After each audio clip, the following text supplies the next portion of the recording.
I mean, I cried every day for a year in that writer's room, making the decision and then all. But like, it just felt like so few storytellers get to do that, where they get to know the ending.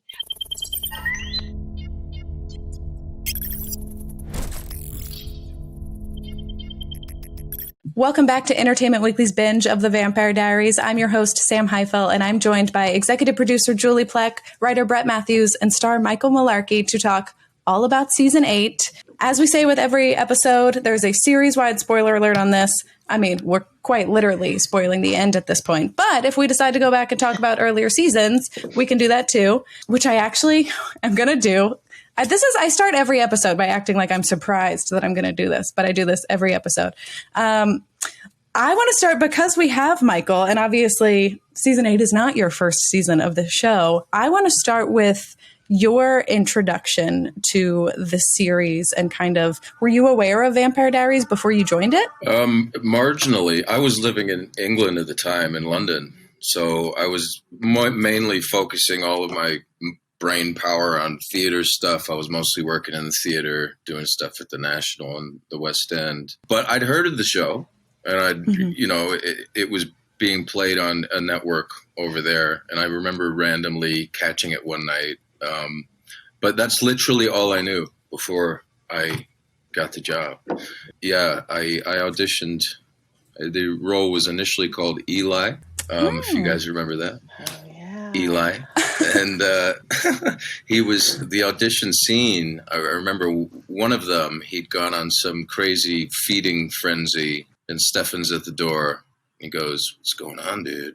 I'm like, "Hey, join in on the party," and it was so initially a scene. I don't know if they were initially supposed to be more friends with each other than him and Damon or whatever, or if it was just a ghost scene. And then the other scene, I'm allowed to say all this, right? It's fun for the fans.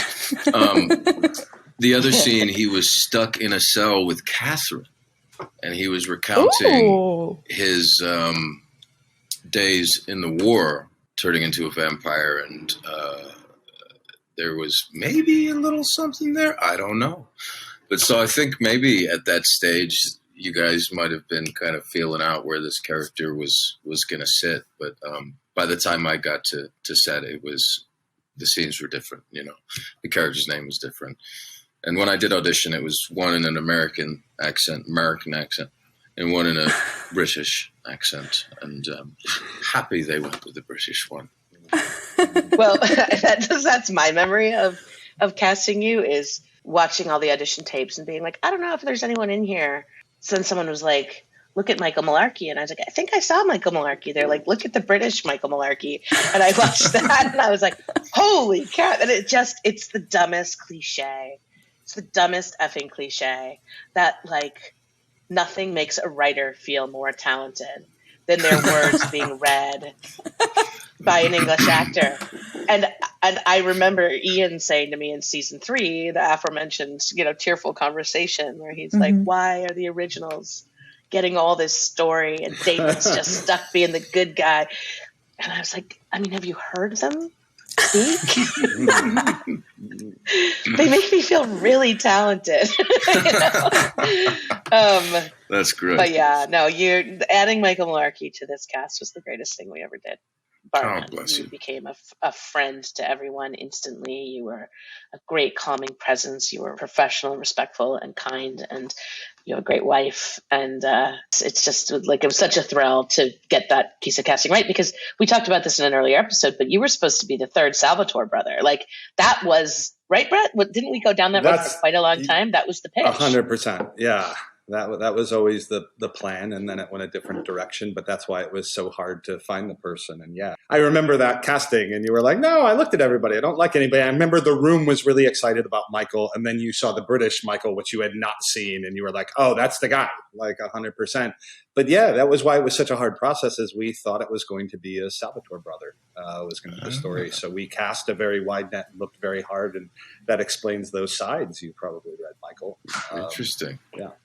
That's true. That's cool. If he was a Salvatore brother, he was in love with Catherine. So it just comes with the job. Yeah. Well, let's get to season 8. The obvious kind of starting point is just the decision that would be the final season. Like, Julie, what do you remember about kind of coming to that? Now's the time to end it. Oh, God. Okay, so it's all going to have to come back to me in pieces. But first thing I should say is that, again, I just said this, but like over the course of 8 seasons, everybody wants off the show at a certain point or another. And then it becomes at the end of every season, everyone like wants off the show and is like, can you write me off for next season? And like, there's just always that cyclical like burnout. And then you come back around the next season, everyone's happy again. And this season happened to coincide with the boys renegotiating their deal for this last season, and they had sort of been like, this is it, right? And the deal itself was really hard to make, and Nina was gone, and we, you know, as writers, we've been exhausted for 8 years, and we loved the show so much, but like we didn't want it to suck ever. Mm-hmm. And so I don't know, I just feel like between feeling like Paul and Ian were probably close to done, and I was kind of running out of stories, and Dreezy had moved on, Brian had moved on, and like, you know, so you just started to feel the sense of like, we could keep this train going for 10 more years and pass the torch and be supernatural and like keep passing the torch to everybody else. Or we could end it and really feel like we told a complete story, and that like the franchise lives on in the originals, but the Vampire Diaries, the mothership, so to speak, can have a real, true, and thoughtful beginning, middle, and an end. And we kind of really thought, like, if we know going into the season that this is the end, we will be able to do it so much justice. And while it's bittersweet and really sad, I mean, I cried every day for a year in that writer's room, making the decision and then all. But like, it just felt like so few storytellers get to do that, where they get to know the ending that's coming, and they're not canceled, and they're not told, oh, you can't come back. Like, they're not fired. Like, you actually got to see a story from like minute 1 to minute end. And that to me felt like such an honor that I wanted to like have that for the show, for myself, for the ensemble. And like, we just wanted to kind of feel it in the most powerful way and bring it to a close in the most like celebratory way. So then we really thought about how we wanted to honor the fan experience and announce it so that it wasn't just like, oh, you know, Deadline Hollywood tells you the show's coming to an end. And they always use the word canceled when a show's coming to the end. And it's like, that's my mission statement in life, is to get entertainment journalists to stop saying a show's canceled when it like purposefully is coming to a close. But we got super excited about how to break the news and decided to make a whole video, a goodbye video, and to really milk it like in a good way, because we just wanted the beginning of the experience, which would have been Comic-Con of that year, that final year. We wanted to like invite the fans in on the ride of our goodbye so that they could experience it along with us. Didn't we do that one? I mean, I cried making that one. Didn't we do like a preliminary tease post that's just said hashtag TVD forever or something? I feel like we kind of floated something out before to kind of hint in an ominous way. And I remember announcing it at Comic-Con and the whole room just going, like there was this silence, and it's like, and then everybody starts crying on the panel. Brett, were you there for that one? Yeah. There was an awkward lack of applause because everybody was just emotional. Well, let's get into the actual plot of the season. Obviously, you know it's going to be the end.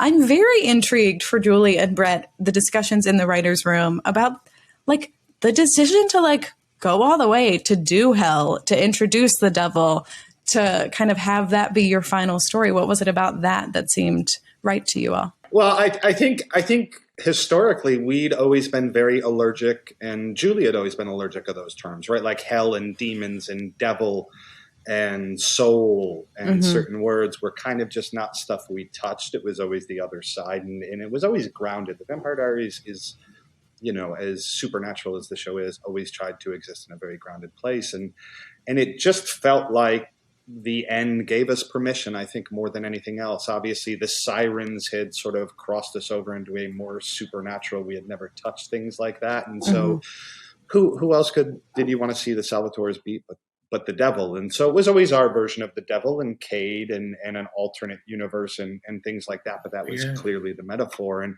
we just decided to sort of go all in on it in the best way because...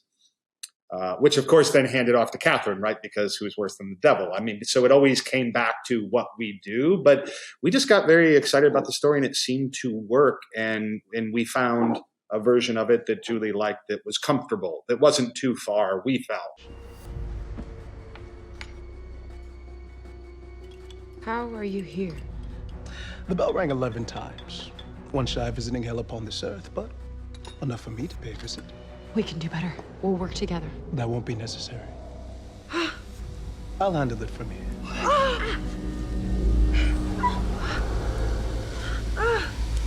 What are you doing to us? Yeah. It was like the other side was always our version of purgatory, and peace was our version of heaven. And so we were finally able to say, okay, well, what's our version of hell? And to tell the origin story of that, how it came to pass and how it was born out of like such terrible mistreatment of a human being that darkness traveled with them and became like a vengeful darkness. And it was fun to be able to, to do that. I think for us, too, it was Catherine got sucked off into somewhere. Right. And so the argument was always she had to go somewhere, and we know it's dark, so what if it's this place? Yeah. What if she has the devil wrapped around her finger still? Of course she would. Incredible. God bless that lady. Obviously, the start of season 8, because 7 ends with Damon and Enzo being sirened. There's like creepy hands on Michael's face being pulled back. Michael, what was it like for you, the start of 8, to just kind of essentially get to play? It's just you and Ian off the rails. Like, what do you remember about those episodes? Wasn't any acting involved? I should have laughed out loud at that. Well, I mean, Ian and I had been kind of subterraneanly, it's not a word, but it is now, pitching to work together more because we'd started off working together a lot and we had an immediate chemistry and connection as people, and we really enjoyed the work that we did together. And then we kind of trickled off and did our own things for a while. And we were kind of pitching hard to get to do some stuff together again. And so when we saw those first scripts, we were delighted, obviously. First of all, let me applaud you on your quick reflexes. The way you just whipped by me, it was impressive. What is this? This is what is known as a slow night. I mean, I thought we'd go with the old guy in the road standby, and you almost got by us. Yeah, maybe it's time we let this one go. It hurts.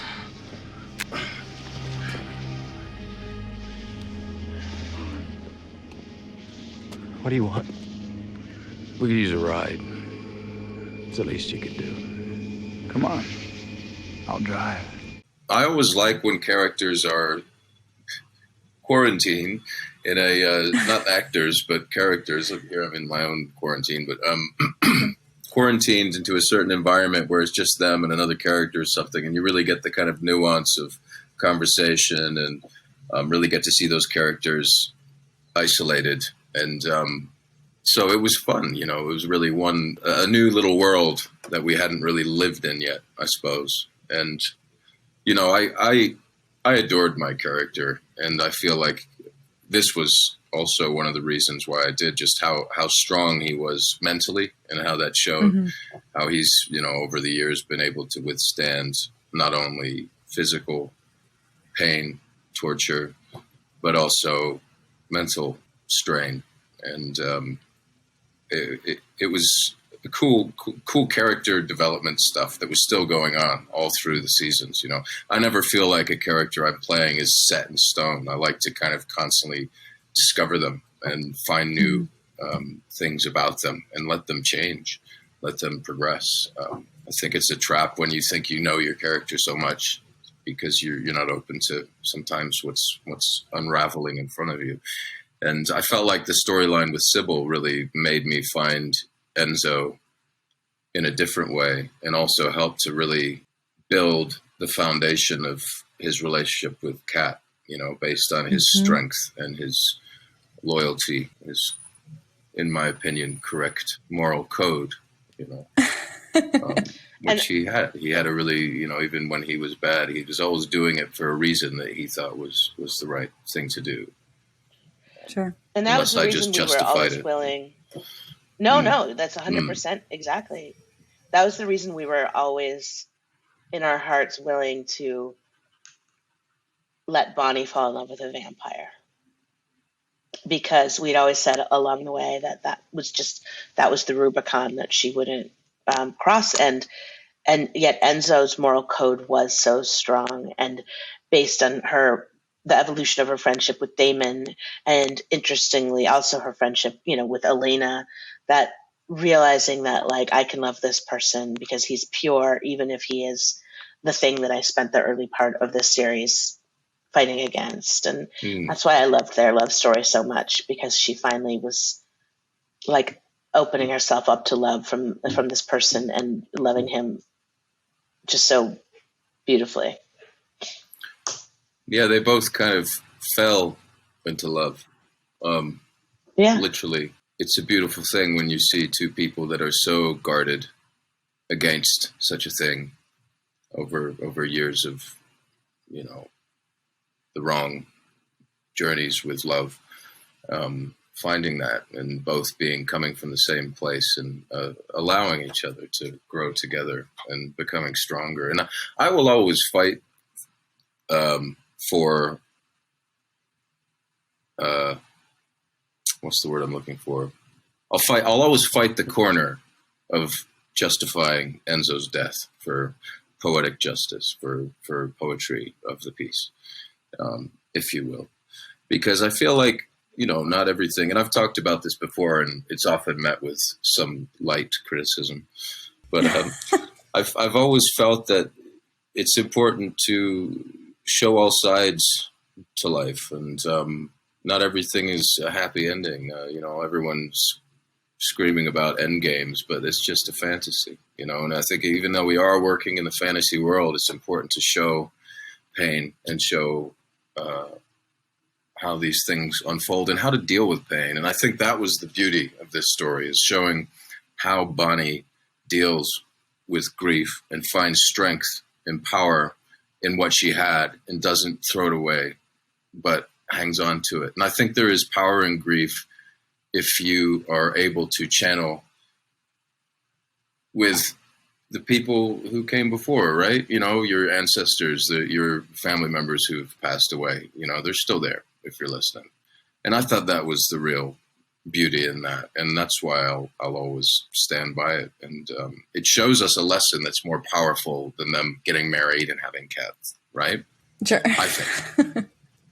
I'm a melancholic, so I love that shit. That was a rough day. Enzo's death was the one death, probably of the whole series, where I think we all wondered if we went too far. Like we knew we needed Stefan to do something absolutely unforgivably horrible, because that was that journey.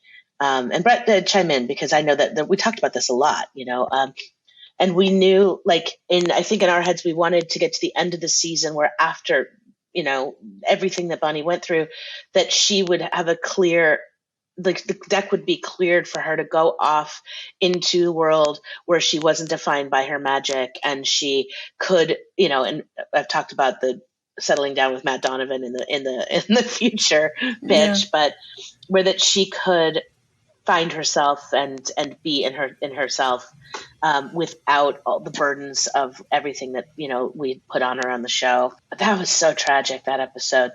And then to make matters worse, it's like you're shooting that death scene, and it's the day after the election, the 2016 election. Was it? And and you're out at a house that was former plantation. And there's a lot of feelings, a lot of feelings that day. No, I think it's one of those where story-wise it was the right move. And, it's just like you when the thing is right, and sometimes you've got to sit with it for a day because you don't because you love these characters so much, it's like you got to kind of get there. But it was, there had to be loss. Mm-hmm. In the same way that, Stefan had to take the bullet at the end of the show. Spoiler alert. But these are vampires, and it's all relative in the world of the Vampire Diaries, I think, but there's a lot of mass murder going on, and everybody can't come out of that clean. Yeah. And so that was really, it would have felt false if there were not some lasting consequences. Repercussions. Yeah. And I remember us thinking we're in the final chapter. This is it. This is the end of the book, and we knew that the end of the series would be an epilogue, right? But we were writing the end of the book. And in that way, everybody's end was purposefully finite, no death was off the table. Any character could have met their fate in this way. And we went through each character and decided what is the righteous ending that sort of either absolves them from their sins or makes them pay consequences for their sins, or sets them up for hope for the future because they've earned that hope for the future. All those choices got to be made. I mean, that's what's so there was no easier season to break than season 8. Of 8 years of absolute torture and hell to break this show, because we wanted it to be so good all the time. We never wanted to settle.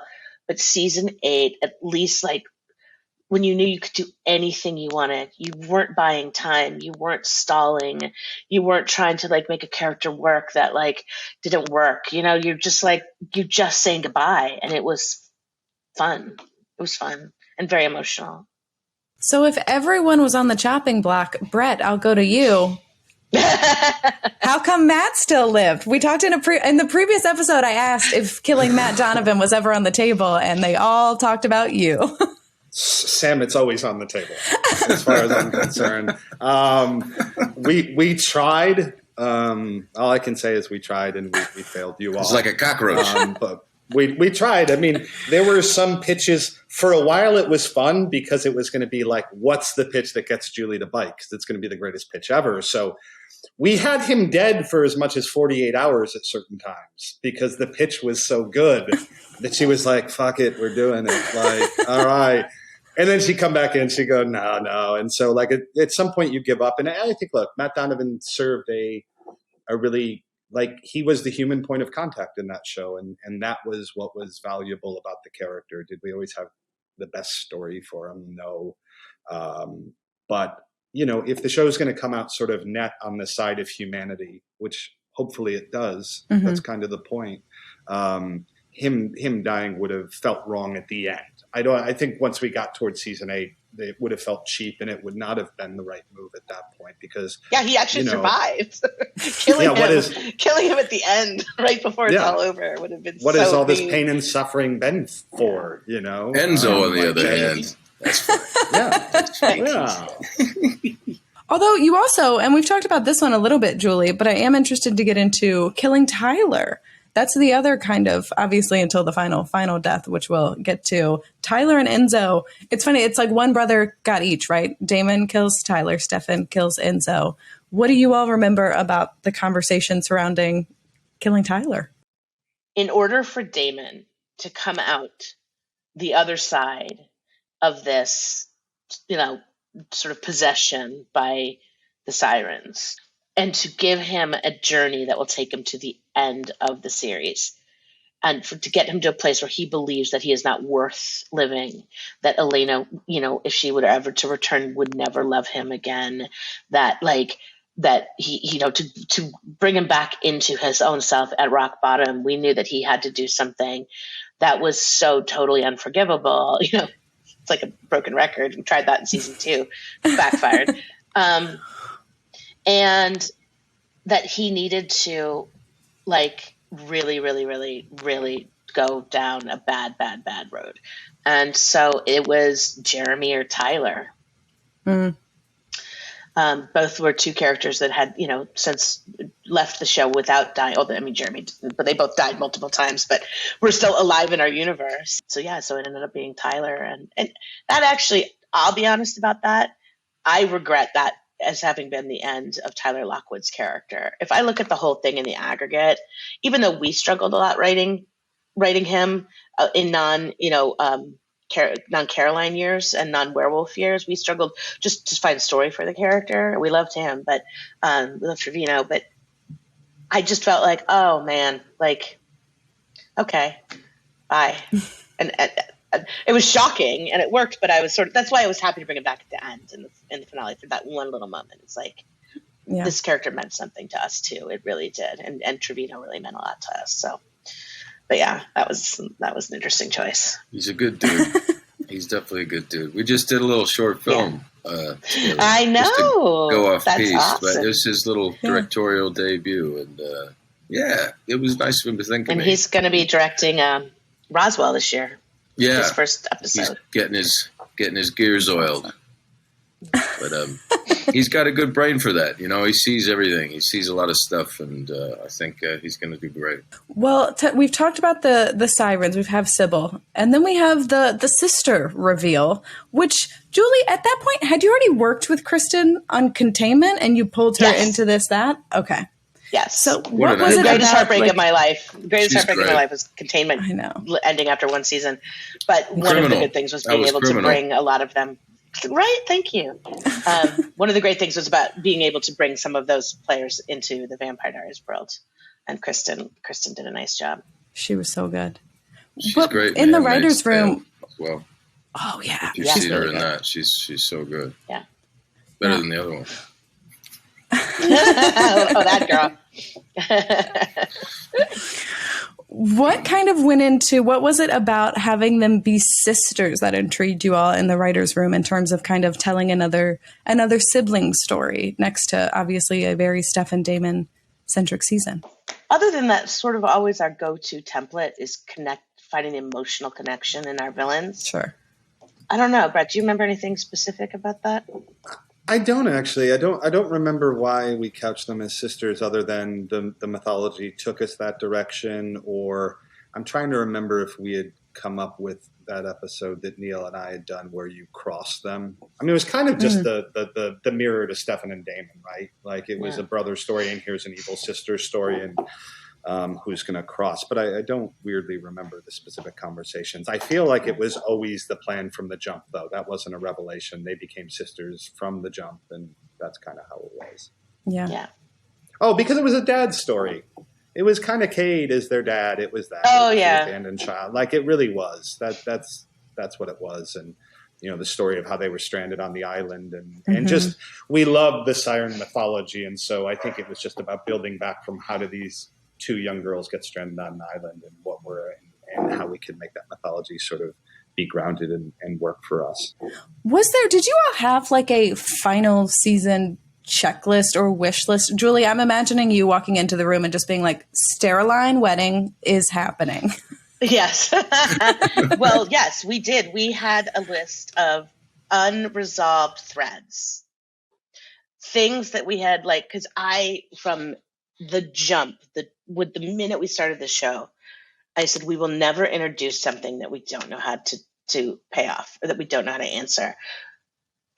Every television storyteller prior to that, because DVDs did not exist, could totally write whatever the hell they wanted, and on a mysterious cliffhanger, and then never go back.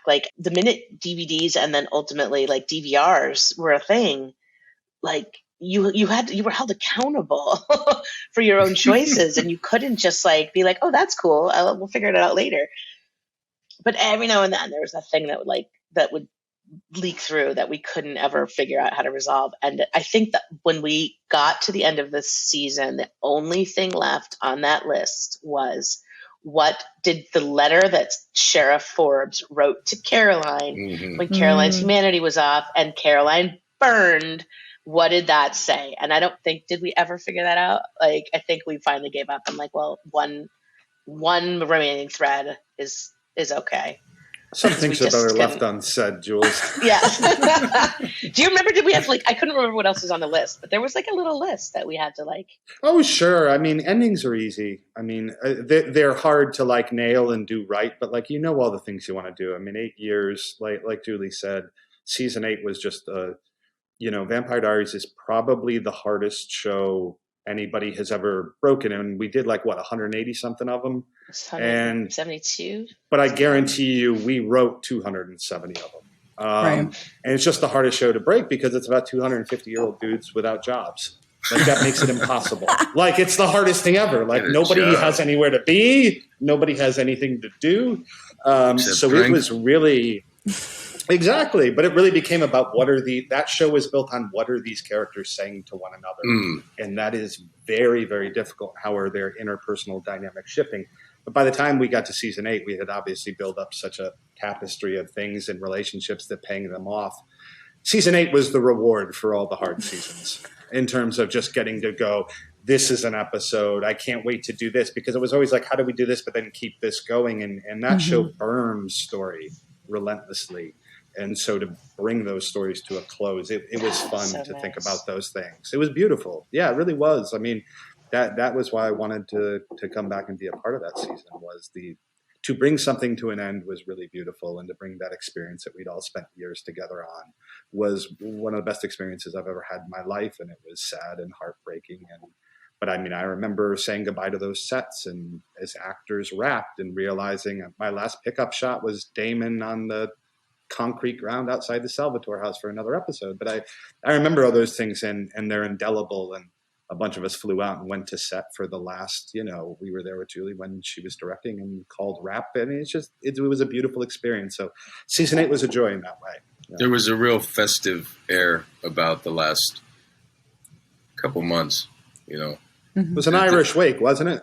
Yeah. Yeah, it was an Irish wake. Absolutely. It was definitely, a lot of older characters flew back in, and you kind of got to see all these familiar faces over the years. And I didn't know all of them, but I knew enough to feel that love.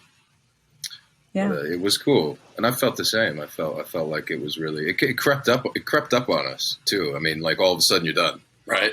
Because you're pushing through. Oh, it's the last season. There's loads to get through, and then all of a sudden the time just gets thinner and thinner, and then it's out.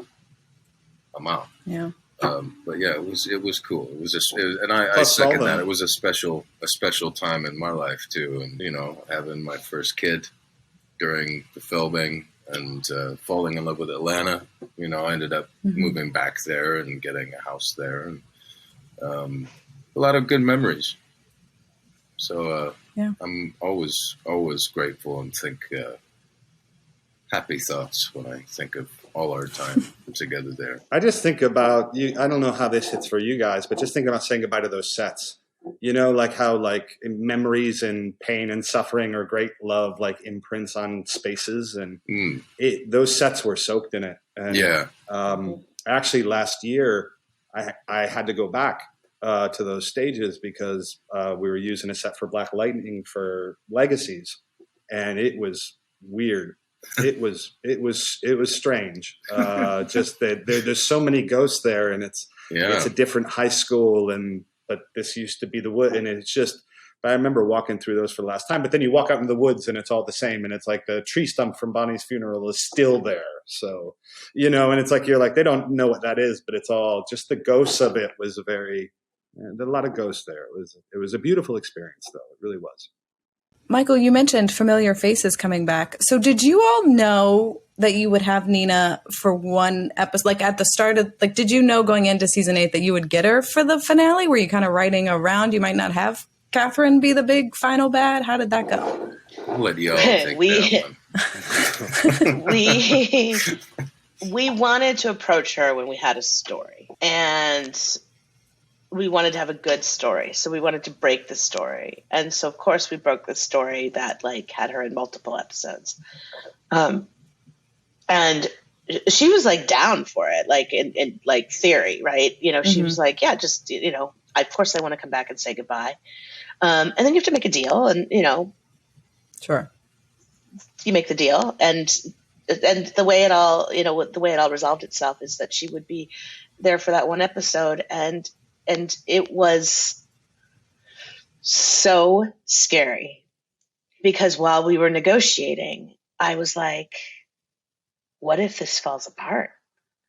Like, what if we get to this last episode and we kept Elena in a sleep spell, and we've spent the entire season building up to Catherine is literally the devil, or like, and what if this deal doesn't make? Because for me, it's like there's a price for everything, right? Just pay the price. Yeah. But for the people that write the checks, there is not a price for everything. And there is a tipping point in which they are not going to write that check no matter how much you want it. And I was sweating so hard and it went on for weeks before we closed the deal. Yeah, it was terrifying because like the whole thing would have imploded. And I was just like, in my head, I'm like, we're not going to think like this. It's going to happen. It's going to happen. It's going to happen. It's going to happen. And it did happen. And Nina showed up and it was just a fucking delight to have back. She was happy to be there. She was so engaged and so committed and just really, really wanted to put Elena away in, with nothing but like commitment and respect and joy. And she just brought it in spades and it was so great. But I hope you enjoyed the little show I put on for you. It's been a hoot watching you take on the devil. Especially considering I've had him wrapped around my finger since the minute I stepped into hell. Why did you think he wanted you? Because I wanted you. Duh. Damn it, Catherine. Where is she? It really is the perfect revenge. At 10 p.m., Mystic Falls will burn. Precious Elena will burn. And I'm guessing one of you two Salvatores are going down with her. Should I place my bets now?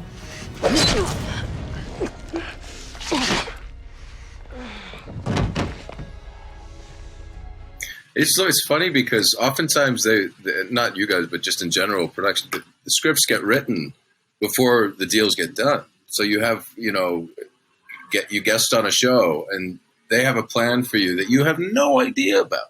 So you start kind of looking at the things or whatever, and then it just becomes this whole mess. And it's like, well, why don't you just tell us straight up? Like, we want to do 5 episodes with you.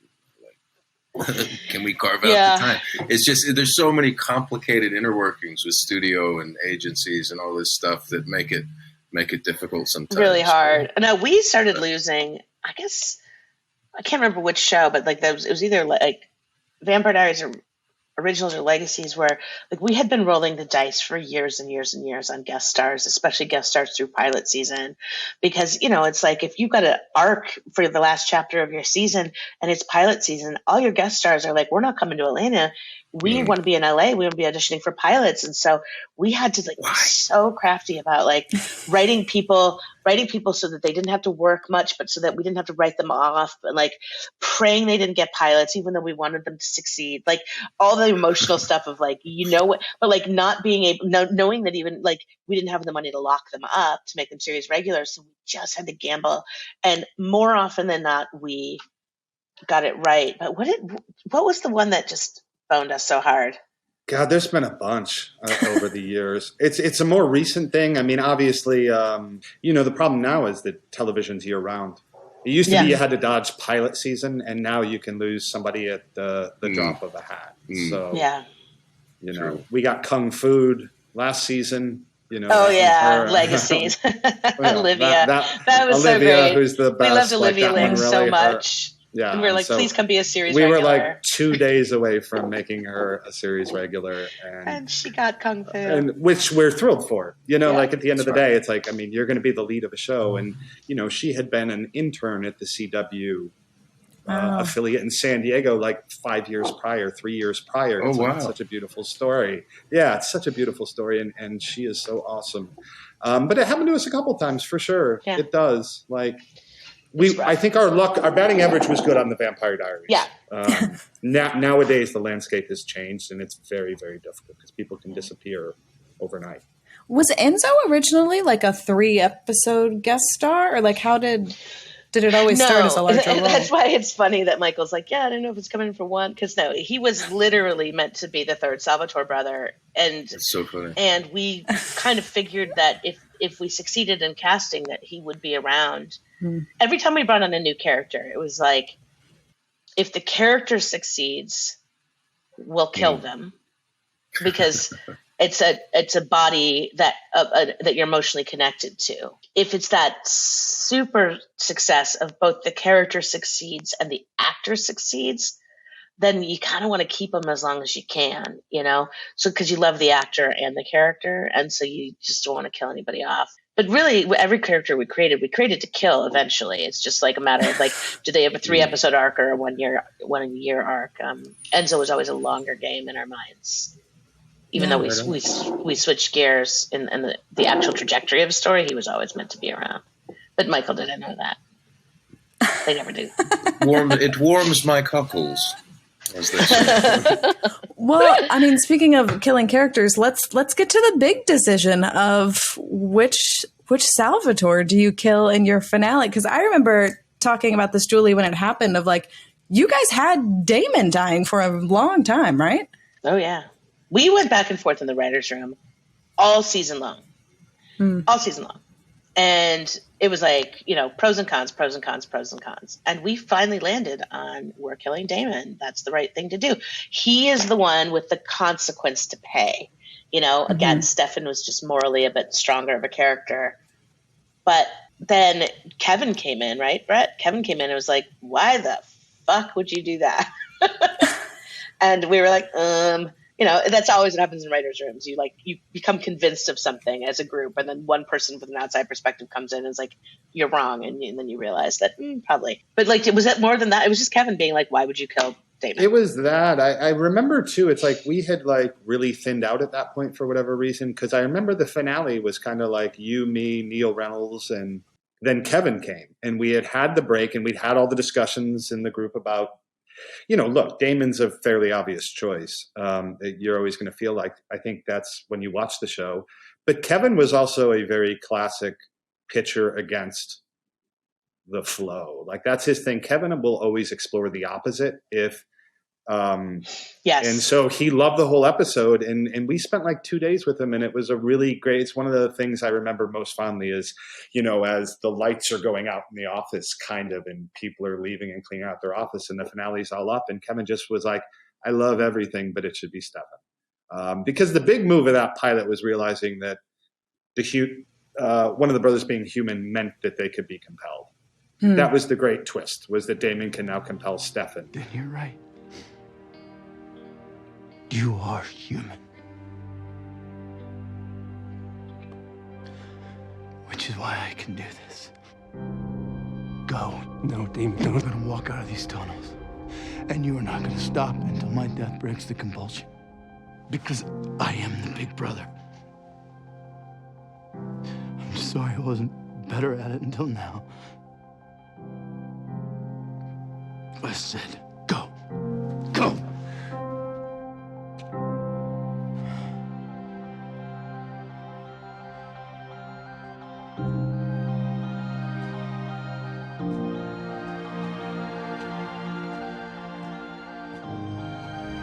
And so that was the twist that break hinged on. And then Kevin was like, yeah, except Stefan should double back, and it should be Stefan. You love this, don't you? You have no idea.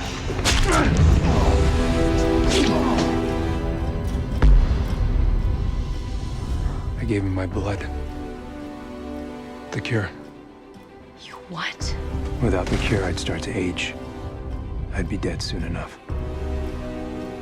So Damon's okay. He's okay. Yeah, we loved the pitch that Damon compels Stefan to let him die. Like, after everything I have done to you, brother, like, give me this. Like, this is the thing. I'm going to take this bullet for you. And then when we decide to sort of get to have our cake and eat it too, which is that, yes, Damon did that, but then Stefan, after the fact, reversed that. We learned that later. That really gave us everything that we wanted, because it was really wanting Damon to sacrifice himself, because he's the one that had fucked up more, in life. And when all said and done, I think it's great because Damon is the one who, having fucked up so much and redeemed himself, actually could now go and live the life that he thought he would never have.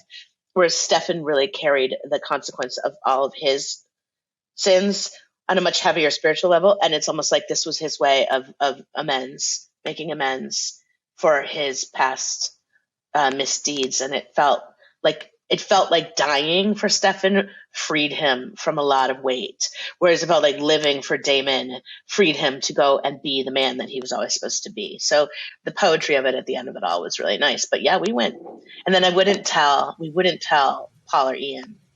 Paul was dying, because Paul wanted to die so bad, and was like, "You gotta kill me, you gotta kill me," and he was dying to know. And I would just fuck with him. I'm like, I don't know, man. I don't think it's gonna go your way. I don't know. We'll see. Just like he totally felt so bad about ripping my heart out. He knew. Yeah. He had to go. That was really the breaking straw. Yeah, that was why, Michael. You're right. It was like, how could Stefan do that? Yeah. Well, this one's for Enzo. Yeah. This one's for Enzo. The fireball's coming. It's in parentheses in the script. Yeah. Yeah. But our original pitch back, when we had our moment of epiphany in the W food court in Atlanta, back in season 2, I think, was the boys would sacrifice themselves to save Elena, so that Elena could go on and have a life and be human and live, so that when push came to shove to save her, they would die together. And that was always the pitch from not day one, but season, 1.0. And then when Nina left, it felt like the show can't be as much about protecting Elena's happiness, although that's important to us. But we want to protect these brothers' happiness. We want them to get something out of this. Brothers bond. So, brothers bond. Exactly. So then it shifted to, we can't kill both of them for her, because that feels somehow like nobody got what they wanted. And let's find a different way to give one of these brothers the happiness that they need and the other brother the closure that they need. The early years of that show are 5 good years of that show. It's a love triangle between two brothers who are in love with the same woman. And I think when Nina left, we realized the show is a love story about these two brothers. And that's all. It's that simple.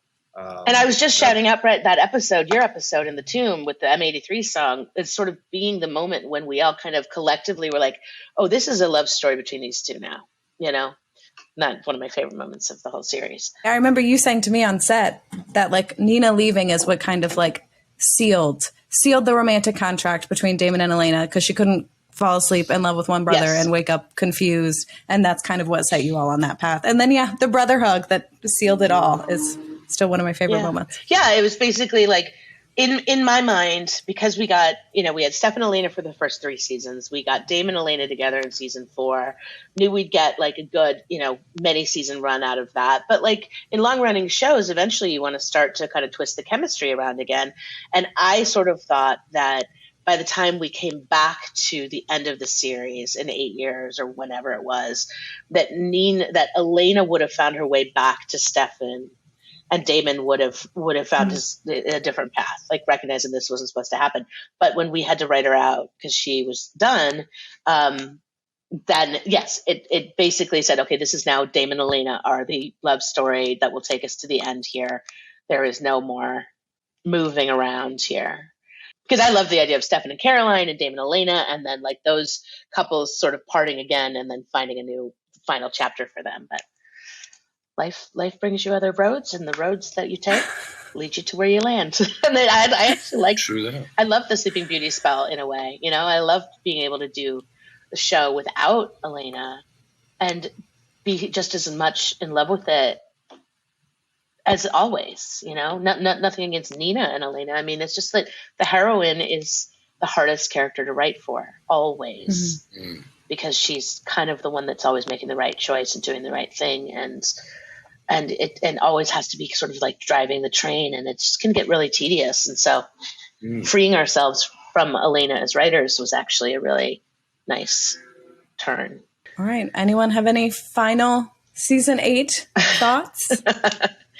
Well, I just, it's saying goodbye. Brett talked about watching the show, walking through the sets, and I felt that every day I was there for that last season. Like, one day soon, this will all be over, and these sets will come down, and it will be like it never existed, which is super emotional, and yet now it's years later, and it's lived on, and every year there's a new group of 12-year-olds discovering the show, and it's been so much fun reliving the show and the experience of making it with this. Sam, thank you for Entertainment Weekly for doing this. And but even as we celebrate it, I think it's important to also acknowledge, we've talked about it a lot over these 8 episodes, that there were choices made in storytelling back then that don't really hold up today as a beacon for how we want our world to be. And for me, having learned a lot of lessons along the way, it's sort of none more apparent. And then the fact that can candidly kind of humbly admit and realize that I personally didn't make certain elements of representation, especially Black representation, a priority in the writer's room. And as a result, made mistakes along the way that caused harm to people. And so I just wanted to say that because we've had such a good run celebrating this show, and it is so beloved by a lot of people.